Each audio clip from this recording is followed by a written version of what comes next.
안녕하십니까. 매일 아침 조간신문의 주요 기사를 딱딱 풀어서 해석해 드리는 조간딱풀 7월 마지막 날 31일 수요일에 인사드립니다.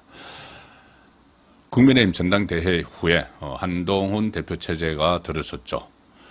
그런데 끊임없이 친윤 쪽에서 한동훈 대표를 흔들 것이다. 윤석열 대통령도 한동훈 대표에게 이미 마음이 떠났다.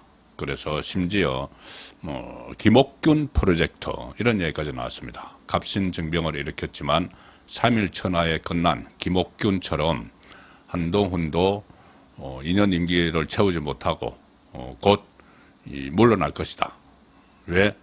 친윤, 특히 윤석열 대통령의 압력에 의해서 압박에 견디지 못하고, 자, 그렇게 둘 사이 윤한 갈등설을 조장하고 부풀리는 세력들이 분명히 있죠. 국민의힘 안에서도 있고 밖에서도 있습니다.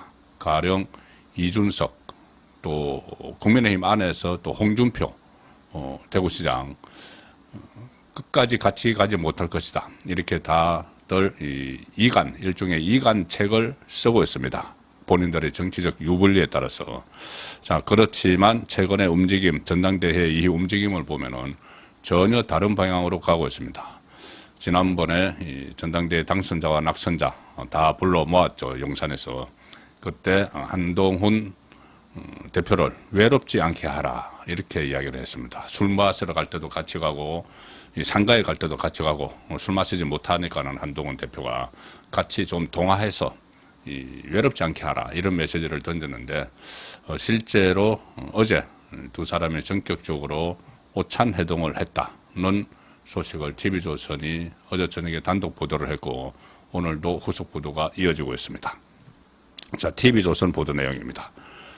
윤 대통령, 한동훈, 대통령실서 독대, 김건희 여사 보좌, 제2부속실 설치. 윤석열 대통령과 국민의힘 한동훈 대표가 어제 용산 대통령실에서 비공개 회동을 가진 것으로 확인이 됐다. 당정 화합도 이야기하고 제2부속실 설치, 그리고 지금 현안에 대해 있죠. 정점식 정책위의장 교체 여부 같은 주요 현안에 대한 논의가 있었던 것으로 보인다. 그간 누적됐던 윤한 갈등을 봉합하고 단일 기조를 강화할 수 있을지 관심이 쏠린다. 국무회의를 어제 주재를 했죠. 어제 화요일이니까는 매주 화요일 국무회의를 주재를 하고 나서 한동훈 대표와 비공개 회동을 가졌다. 두 사람 만남은 신임 지도부 24일이죠. 신임 지도부 삼겹살 만찬 이후 엿새 만인데 만남을 조율한 정진석 비서실장도 함께 배석을 했다. 회동은 1시간 10분가량 이어졌던 것으로 전해졌다. 오찬 이야기는 없네요. 아니면 국무회의가 한 11시쯤 끝났을 테니까 그때부터 다른 오찬은 다른 약속이 있었는지 그랬던 것 같습니다. 이 자리에서는 1시간 10분가량 회동에서 검찰 시절 이야기부터 당정 화합과 결속, 현안에 대한 대화도 오갔다. 현안에 대한 좀 민감한 문제들도 다 다뤘다는 이야기입니다. 특히 김건희 여사의 일정과 메시지를 관리하는 제2부속실 설치 착수, 그리고 정점식 정책위 의장 교체 여부에 대한 의견 교환도 있던 것으로 파악이 됐다. 자, 정점식 정책위 의장 이 유임 문제가 지금 어떻게 보면 당내 현안이 됐죠. 왜 그러냐면 정점식 정책위 의장은 황우여 비대위 때 정책위 의장으로 선임이 돼서 한 2달밖에 안 됩니다. 그런데 임기는 보통 1년인데. 자, 그런데 정점식 정책위 의장은 윤석열 대통령과 아주 가까운 사이죠. 검찰 출신이고. 그래서 친윤으로 이렇게 핵심적인 친윤으로 꼽히는데 만약에 이 한동훈 대표가 친정체제를 구축을 하려면은 이 자리에 친한동훈 쪽을 임명을 해야 되겠죠. 그러면은 정점식이 나가줘야 되는데 지금 정점식은 버티고 있다. 그래서 이 배경에 윤석열 대통령의 의지가 있는 것 아닌가. 친윤을 당 지도부에 계속 앉혀 놓으려는. 자, 그런데 이 문제를 논의를 했다. 그러면은 한 정점식 정책위원장님이 유임이 될 것이냐. 일단 그렇게 관측이 되죠. 그런데 그러기 어려운 사정이 하나 있습니다. 유임을 시키기 어려운 사정. 두 가지인데, 하나는 전체 정책위 의장은 최고위원회의 멤버입니다. 9명의 멤버 중에서 정점식 의원이 그대로 있으면은 지금 구도가 친윤이 5, 친한이 4 이렇게 됩니다. 그럼 결정적인 의결을 할 때 좀 차질이 있을 수가 있죠. 당 최고 그러니까 당 대표 입장에서는. 그래서 정점식 의원 대신 다른 사람 친한을 이 정책위 의장으로 앉히면은 거꾸로 친한이 5, 친윤이 4가 되기 때문에 당을 운영하는데 별 무리가 없어집니다. 또 하나 문제는 정점식을 유임시키기 어려운 이유 중에 하나는 최근에 이 서범수 사무총장을 임명을 했죠. 한동훈 대표가. 그런데 서범수 사무총장은 울산 울주가 지역구입니다. PK죠. 그런데 정점식 정책위 의장도 PK입니다. 통영 고성이 지역구입니다. 그러면은 이 두 사람이 전부 다 PK가 되는 거죠. 그리고 당 3역이라고 하면은 이 두 사람 사무총장 정책위 의장과 원내대표가 있는데 원내대표 이 세 사람의 축인데 세 개의 당직이 원내대표는 또 대구 달성의 추경호입니다.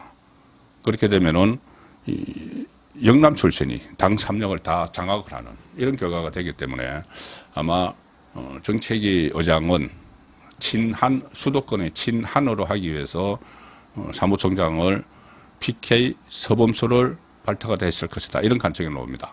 그러면은 또 한동훈 대표는 그동안 중수청을 강조를 했죠. 중도청을 향해서 가야 되고 수도권 중심이 돼야 되고 청년을 많이 흡수해야 된다. 자, 그래서 수도권을 강조를 해왔기 때문에 이런 구도는 만들지 않겠죠. 그렇다면 어제 이 회동 자리에서 윤석열 대통령이 회동 자리에서 정점식을 유임시키는 방안보다는 교체를 할 수밖에 없는 상황을 설명을 하고 양해를 구했을 수도 있다. 그런 추측도 가능합니다. 대통령실 그리고 특히 김건희 여사 일정과 메시지를 관리하는 제2부속실 설치 착수 이 문제에 대한 의견 교환도 있었다. 대통령실은 어제 회동 이후 오후에 제2부속실 설치를 공식화했다. 한동훈 대표가 계속 필요성을 강조했던 부분이죠. 대통령실은 국민의 뜻을 수용한 윤 대통령의 결심이다. 이렇게 설명을 했지만 전당대회 과정에서 한동훈 후보를 비롯해서 다른 후보들도 제2부속실 설치 필요성을 강조를 했기 때문에 거기에 따른 조치다. 이렇게 보이고 있습니다. 그리고 대통령 가족과 측근을 감찰하는 특별감찰관 인선도 국회가 추천하면 언제든 임명한다.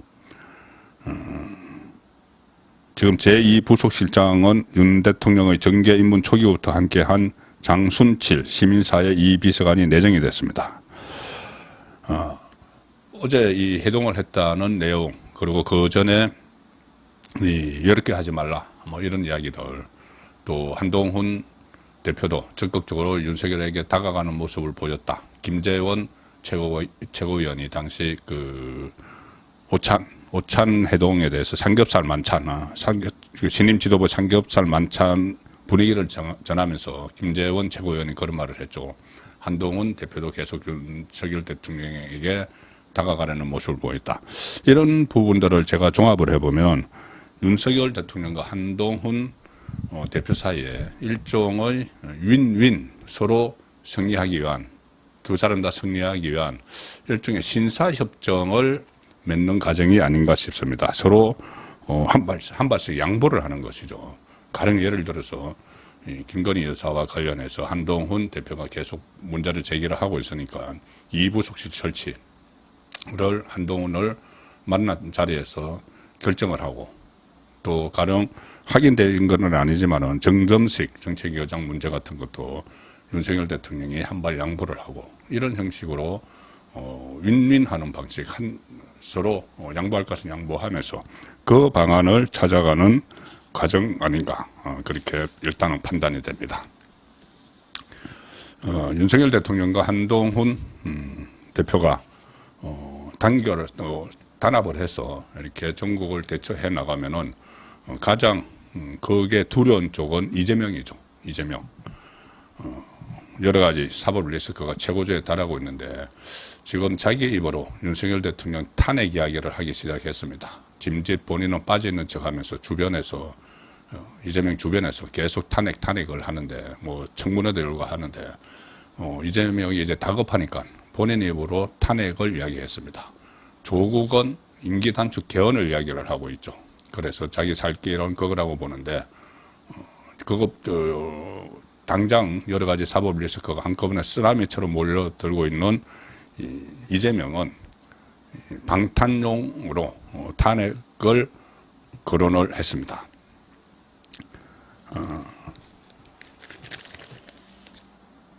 중앙일보 종합면 기사입니다. 이재명 대통령 탄핵 현안 쌓여 임기 단축 개헌은 나중 문제.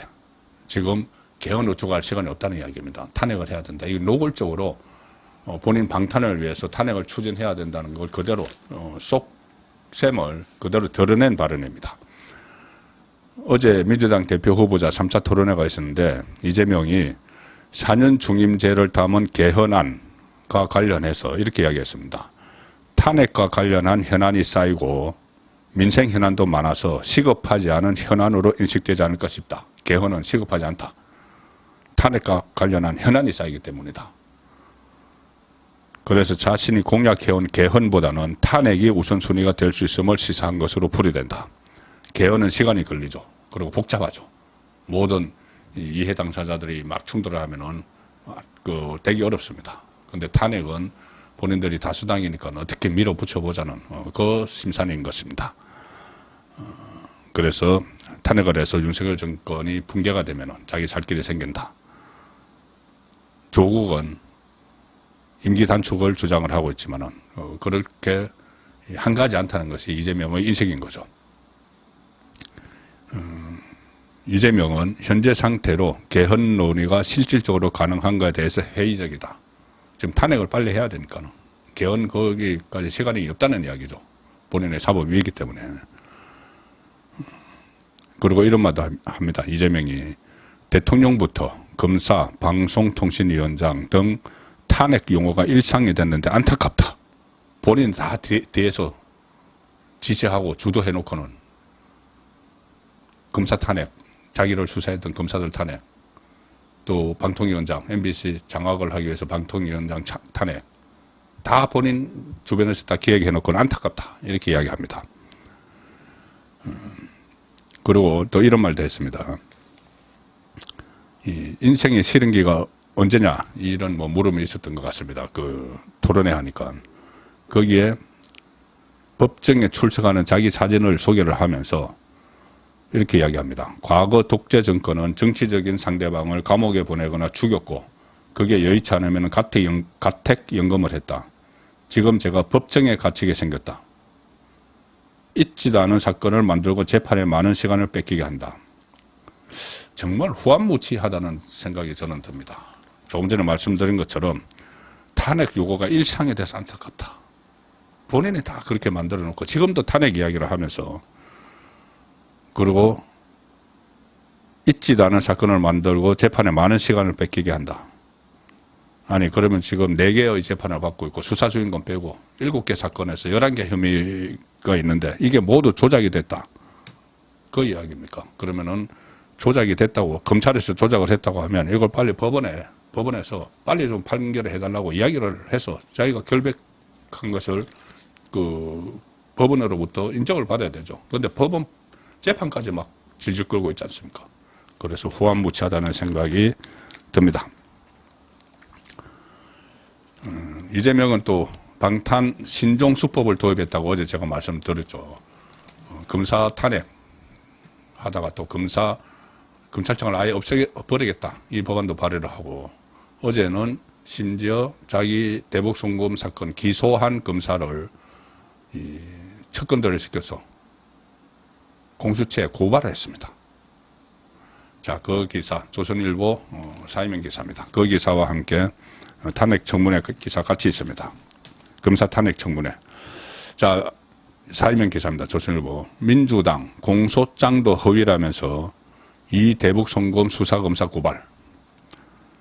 그 다음에 아래 기사는 야 검사 탄핵 청문회 무더기 정인 채택.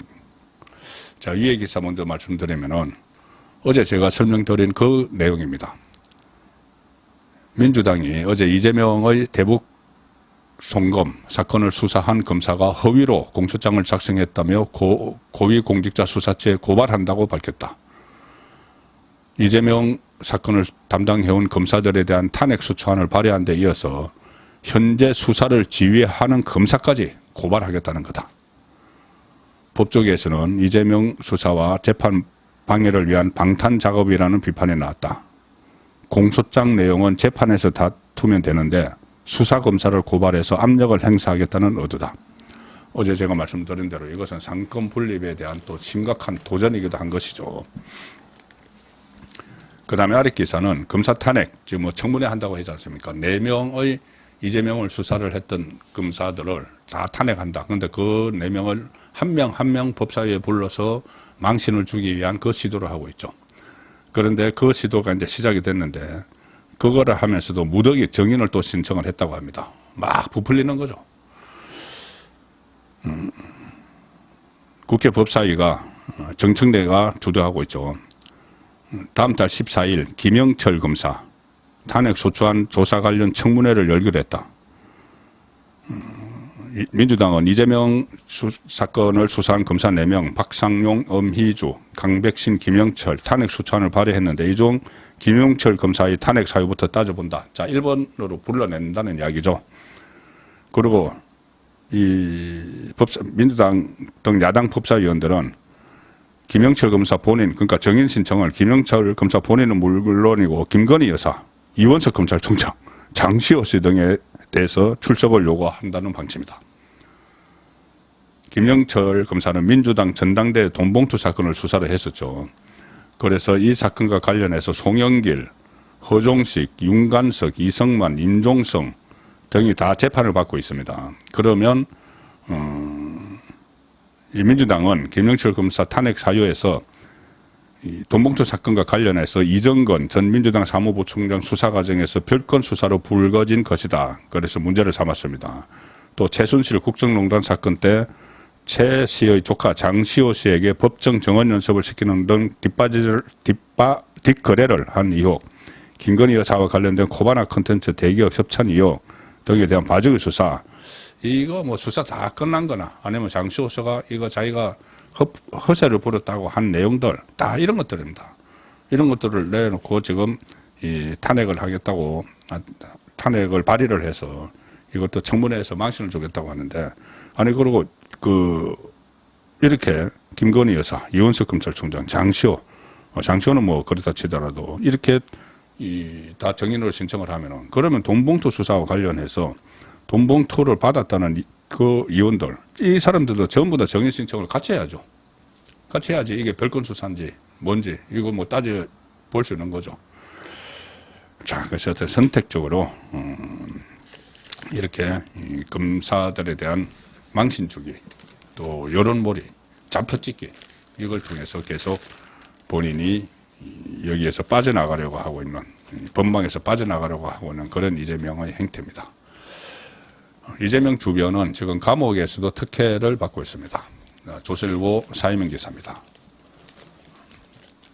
이화영 1.8일에 한 번, 송영길, 김용원 1.4일, 유독 잦은 변호인 접견.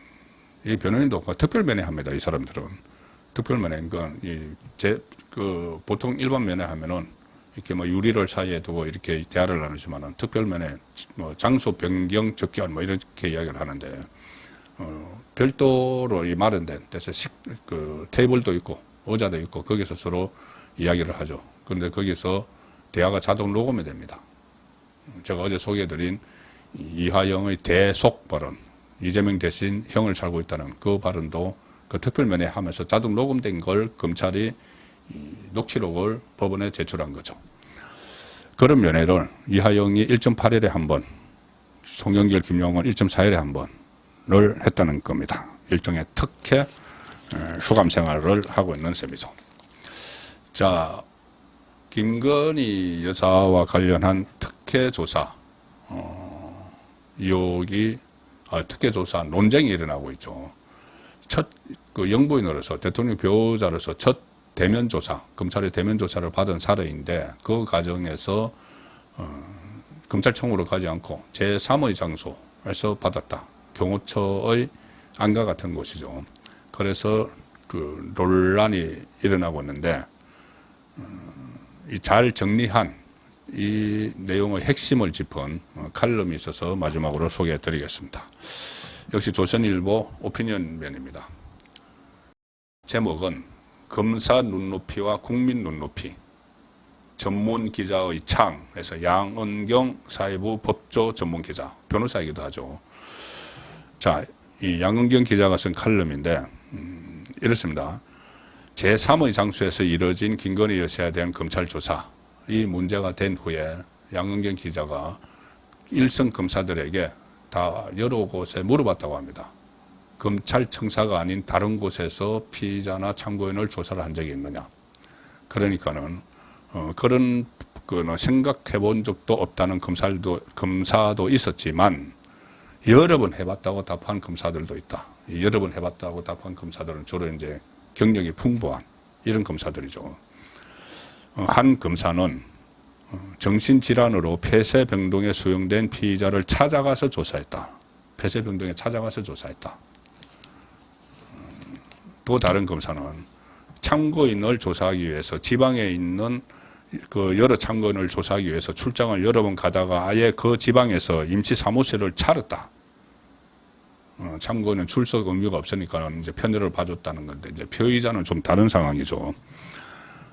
전직 고위 검찰 간부가 이런 사례도 있었다고 합니다. 이제 그 조사를 해야 되는데 전직 고위 검찰 간부가 검찰청사에는 도저히 못 나오겠다.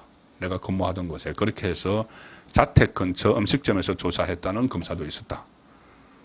난도가 높은 사건일수록 경력이 많은 검사일수록 다양한 사례를 들을 수 있었다.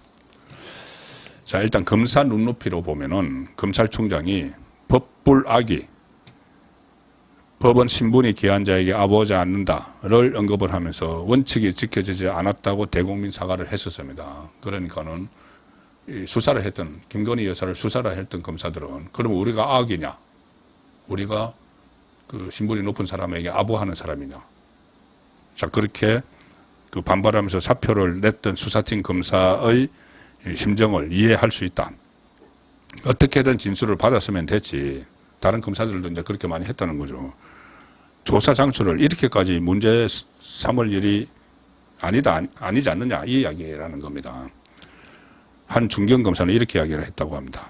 검찰청 공개 소환이 점수로 쳐서 100점 만점이라면은 김건희 여사를 검찰청으로 공개 소환했으면 100점 만점이라면은 비공개 소환은 80점. 그러니까 포토라인에 세우지 않고 좀 이렇게 지하 주차장이나 이쪽으로 비공개해서 나중에 이제 알려주는 그렇게 했으면 80점. 제3의 장소 지금 했던 것처럼 그렇게 하면 50점.